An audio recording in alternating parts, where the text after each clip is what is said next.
จ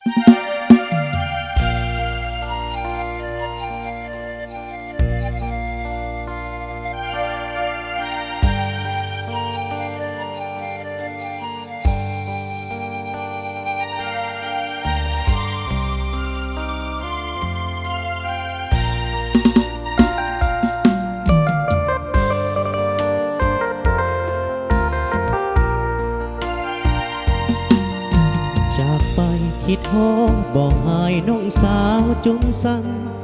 คิดฮอดสาวโพนคำสาวโพนใส่ซ้ำเนื้อขาวพองไม่งอนอยู่บ้านผักใสไม่ตีบ้านนา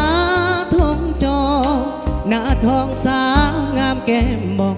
ยังสุขสมปองทุกคนบ่นาคิดฮอดแก้วตาจริงทักข่าวมาบ่แม่นทะเลอยากขอมานั่งแงสาวสิบแห่งไม่ท้องน้องลาใส่เด้สาวบ้านมีสุขอย่าให้อายทุกซอกหาหน้าเวียงนากันปีหน้าจะมาเยี่ยมยาม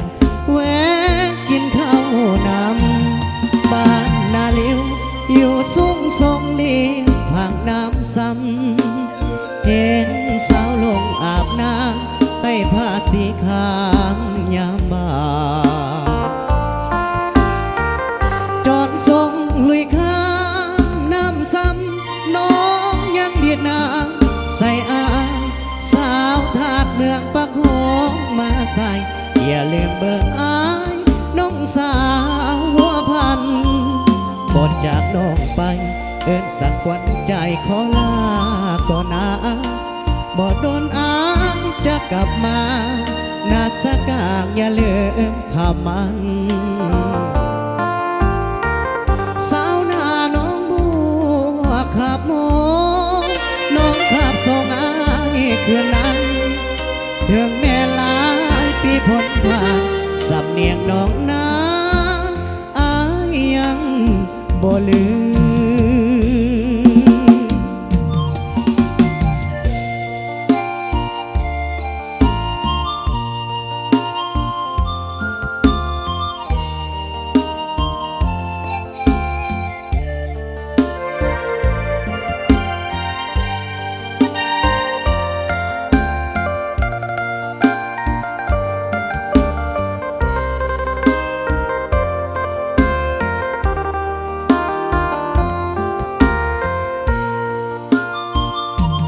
บ้านนาเลี้ยว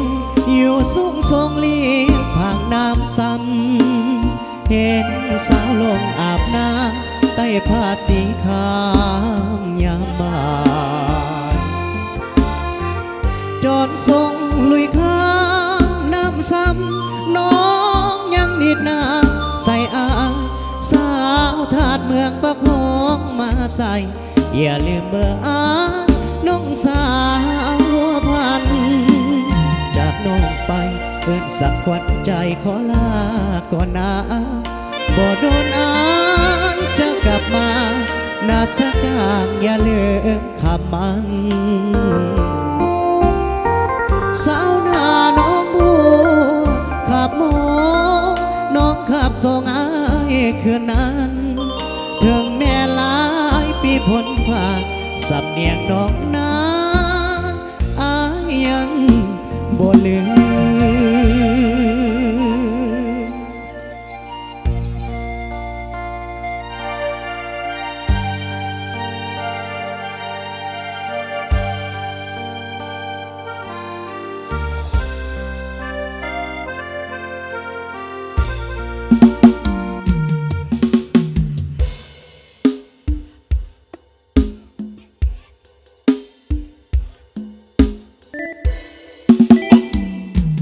เ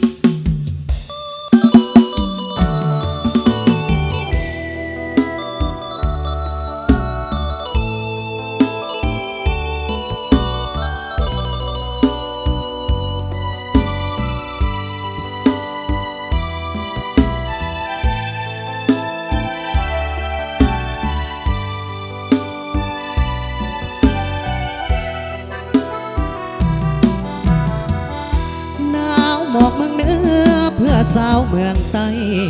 วังเวียงสำลานเลิงใจหนาวในซึ้งใจทุกแห่งมีสายน้ำโศกไหลลงผ่านภูหินแก่หนาวหมอกสางมาแห้ง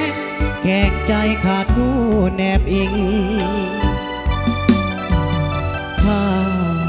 พุทธามาลาลาสีเหมือนแดนสุขาวดีสร้างงามเนื้อที่สวยส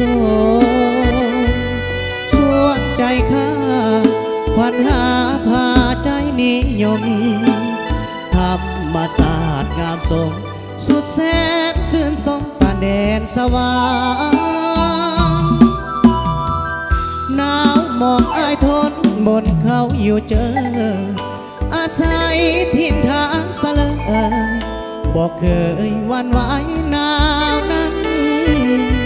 พวกข้ายังมีพละหน้าที่สำคัญ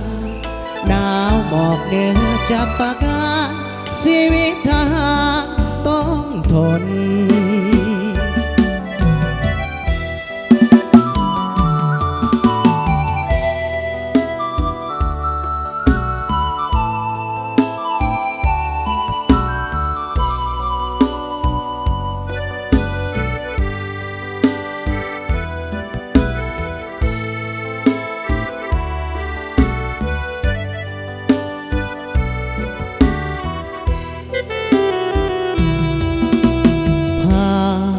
พุทธามาลาลาสีเหมือนแดนสุขาวดีสร้างงามเนื้อที่สวยสดส่วนใจข้าพันหาพาใจนิยมธรรมศาสตร์งามสมสุดแส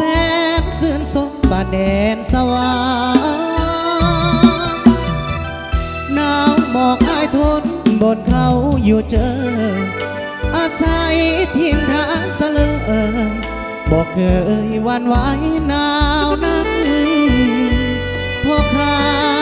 ยังมีพละหน้าที่สำคัญหนาวบอกเหนือจะประกาศชีวิตทหารต้องทน